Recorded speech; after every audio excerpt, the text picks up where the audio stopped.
Hello and welcome to ThePrint.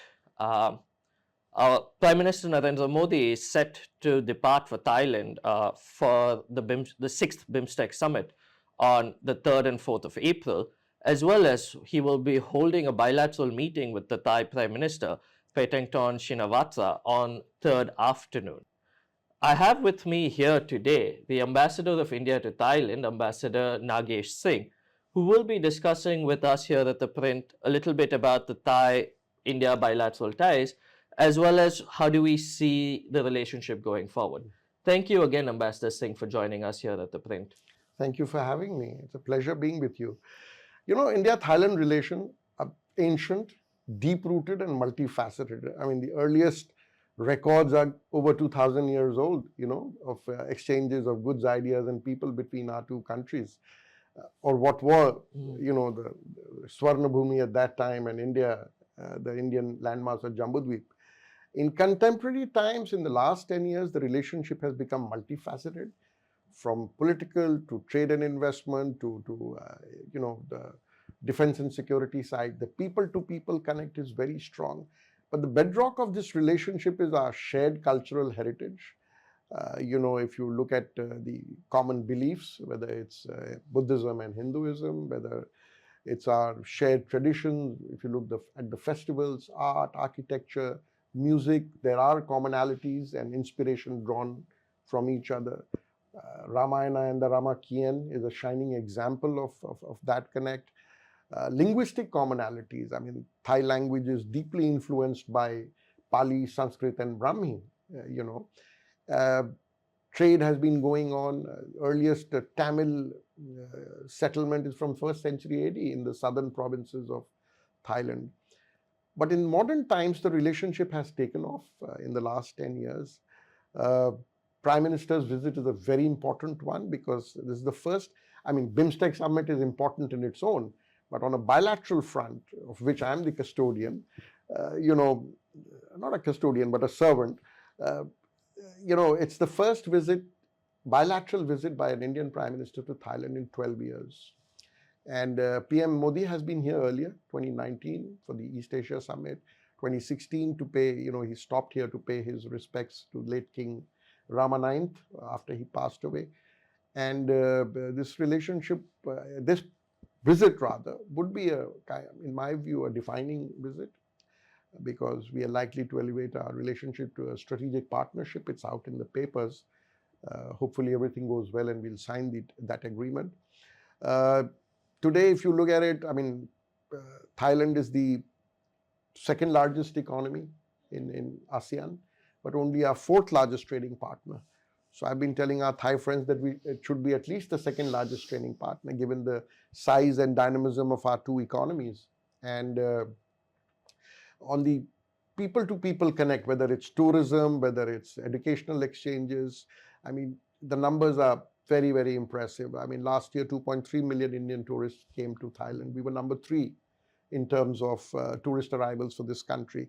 A large number of Thai people travel to India, but mostly for Buddhist pilgrimage, etc. And we are trying to tell them that India is a powerhouse in terms of our own touristic heritage, whether it's nature, wildlife, historical, the World Heritage Sites, etc. The connectivity is another area. And when I say connectivity, not just physical connectivity, but people-to-people connect, the digital connectivity we are looking at. So all in all, the relationship is multifaceted. It's moving in a very positive and a rapid, positive direction at great pace. Another area which is of great importance is the defense and security ties, which is in the last 10 years has become a very strong one. Right. And this is what I wanted to sort of start off with, because if I remember correctly, it was 2012 when we signed a sort of a memorandum for cooperating in defense and strategic. We had a Thai military delegation in January visit India from the Royal Thai Chief of Defense Forces. The Chief of Defense Forces. So could you, expand a little about where is this cooperation working out with Thailand in the defense side of things? So, the defense and security cooperation, again, like I said, is on a high growth trajectory. We have an annual defense dialogue. We have staff level talks of all the 3 forces, the Army, Navy and Air Force. We have military exercises between all the three forces. Uh, Army, Navy, and Air Force, exercise Siam, exercise Maitri. And the Navy is the last one, which started in 2023, exercise Ayutthaya. We called it Ayutthaya. We have, exchange of ships happening regularly. Indian Navy ships come to Phuket quite often. Last month, early last month, we had the training squadron. 4 ships were here. Thai Mech, which is the counterpart of Indian Coast Guard, they cooperate together, given that we share the Bay of Bengal and confront the same kind of non-traditional threats of human trafficking, drug trafficking, illegal IUU fishing, etc. We also, have our officers training in each other's institutions. Again, Army, Navy, Air Force. There are regular visits at the highest level of the armed forces. You mentioned the Chief of Defense Forces of Thailand, General Noon Pakdi, was in India in January. We've had the visit of Air Chief, the Navy Chief in the last few years coming into Thailand. Similarly, from here, people have gone at a very senior level to India. The annual defense dialogue between the 2 ministries of defense. We've been participating in each other's defense expos. One area which is now coming up is on defense industrial cooperation. And the Thais have been looking at the growth of Indian defense manufacturing. And they're keen to be a part of this story and be a part of the supply chain. They have a very strong armed forces. And right now, they're also looking at developing their own ecosystem. And as you know, Thailand has a very advanced manufacturing sector. So I believe that this partnership will be good, not just for our 2 countries, but even if we are looking at the rest of the world in terms of exports, etc. So all in all, the relationship is a very, very strong one. It's out in the papers today, so I'm not divulging, because the Thai spokesperson has mentioned that we are likely to sign the strategic partnership agreement, which will lead us to a strategic dialogue between our 2 national security councils.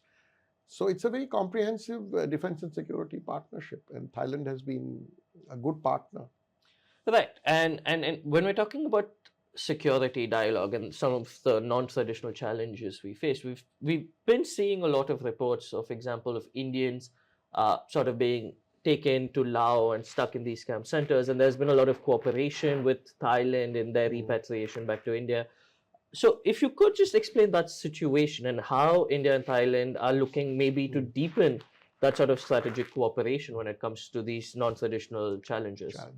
So, the scam centers and the illegal casinos and the crypto scam centers, these have sprouted not in Thailand. Thailand is more of a transit point. It's in the border areas of Myanmar, Laos, and Cambodia, bordering Thailand across in these countries.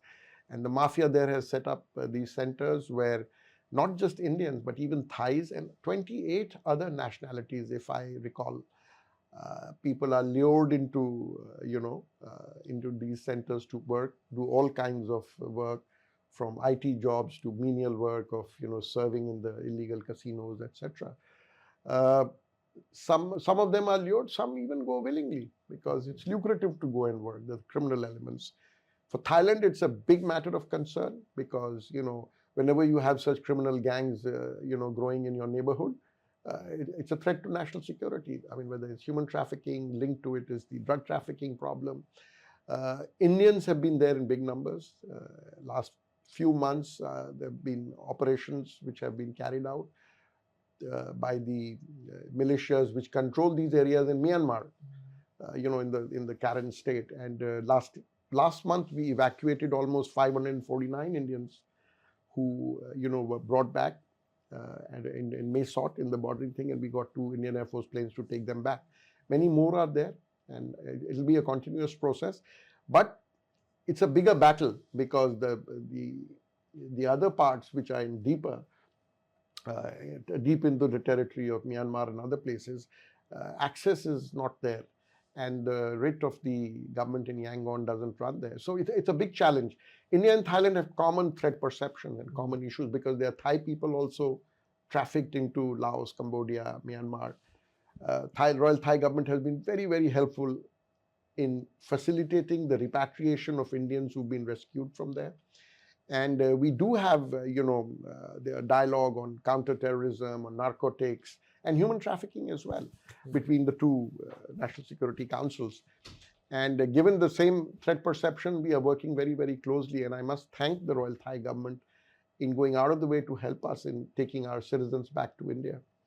Right. And so there were two things in your opening sort of remarks that you made that I also wanted to touch upon, apart from the defense and strategic nature. One is cultural diplomacy. Last year in February and March, there were relics of Buddha brought and enshrined here in Bangkok, Chiang Mai, and Krabi, I think. Krabi and Ubon Ratchathani, four places, four north, south, places. east, west. Yeah. Yeah, and you had about 4.1 million people. 4.2 to be precise. 4.2 million people who visited the relics which were here.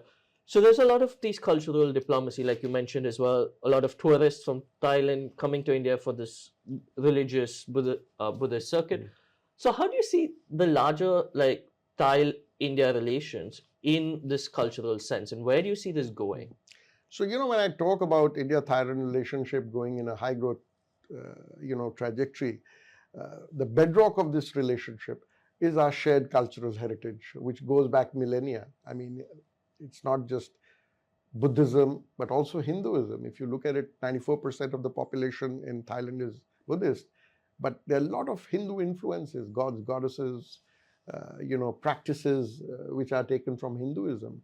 Lord Brahma is the most popular deity here. Similarly, Lord Ganpati, better known as Phikanet, Phra Phikanet here, Vigneshwara, basically. Their language draws a lot of words from Pali, Sanskrit, and Brahmi. Similarly, Pali, Prakrit, and Sanskrit rather. Their festivals are similar. Sankranti, Songkran here. Loi Krathong is like Boita Bandhana in Odisha or Kartik Purnima in other parts of the country. So this relationship, you look at the Thai architecture, paintings, literature, a lot of Indian influence you will find. I mean, the architecture is inspired by our temple architecture. Ramakien or Ramayana, as Ramayana is known here, inspires a lot of art here.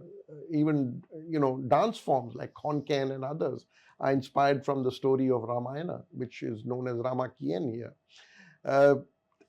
This cultural connect is very deep. Like I said, the earliest settlements found in southern Thailand were from 1st century AD. So Tamil merchants were coming to trade in Suvarnabhumi at that time.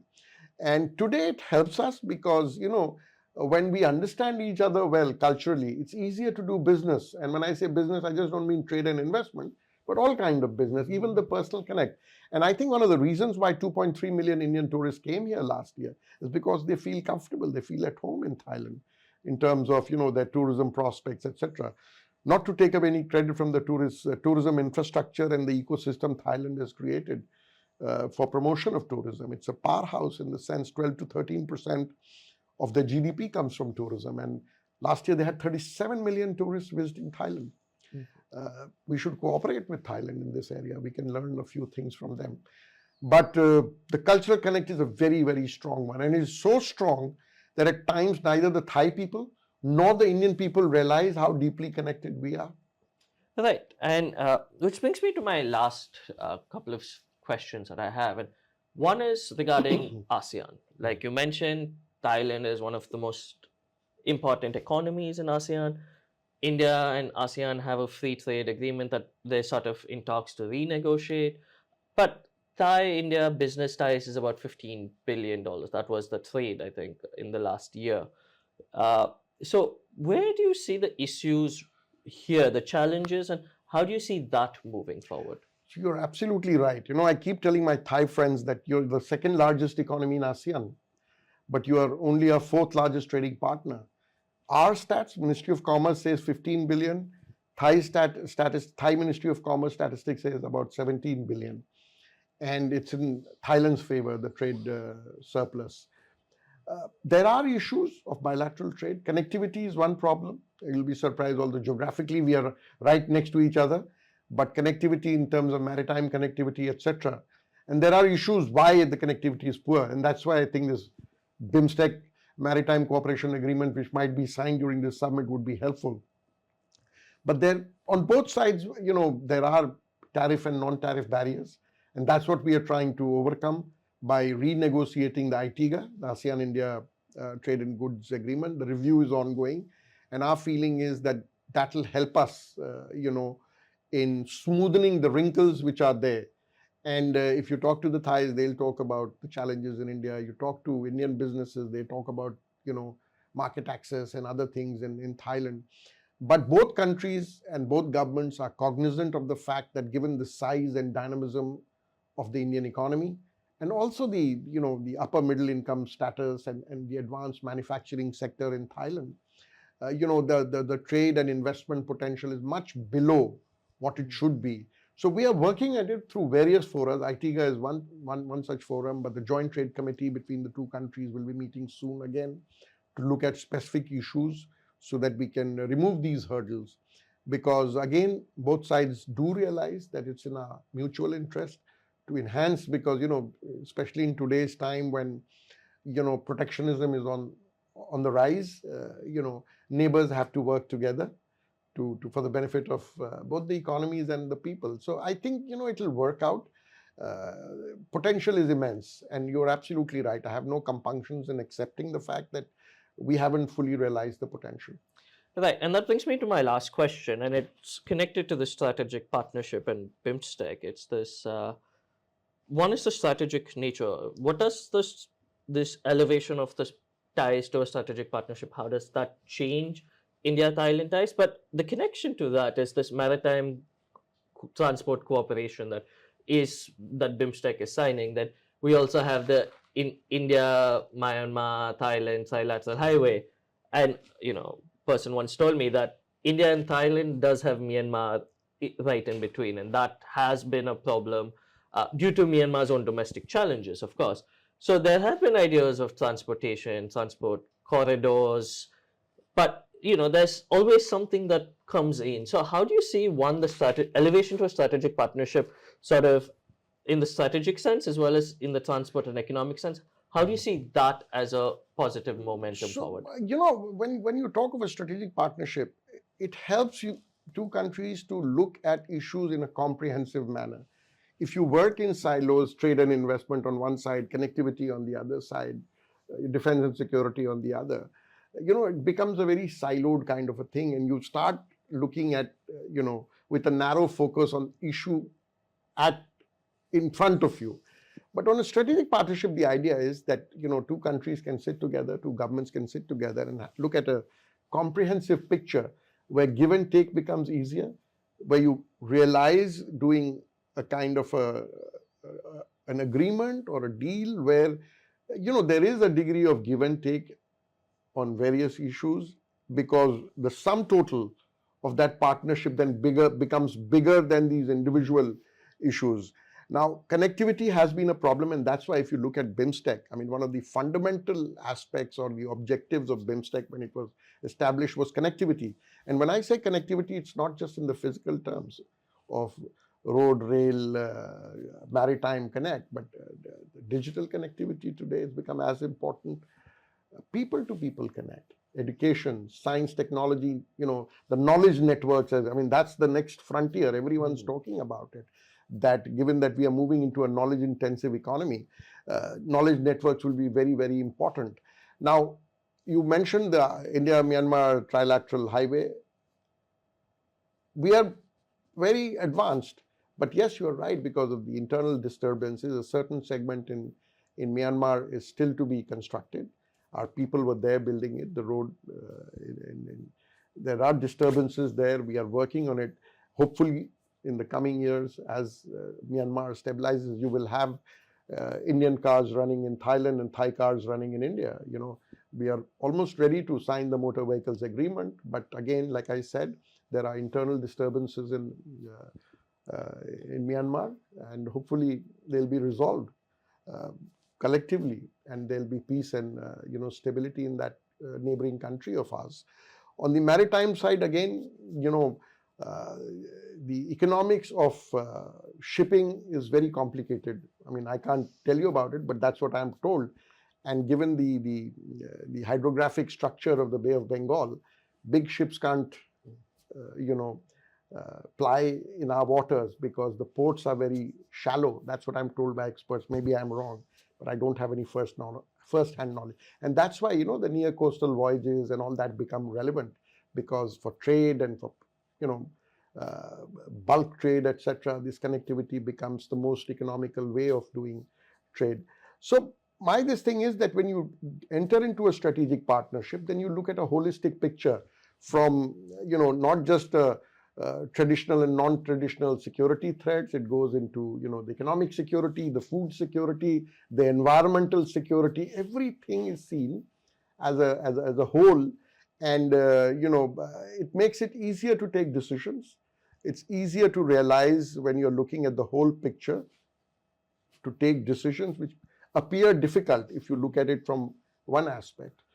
I don't know whether I've made sense or not, but I mean, it's nevertheless an interesting time because of this bilateral visit, the BIMSTEC maritime cooperation. So many things happening here in Bangkok, and I must thank you. Those were my last questions. Thank you, Ambassador, for being here with the print. thank you very much. Thank you for having me.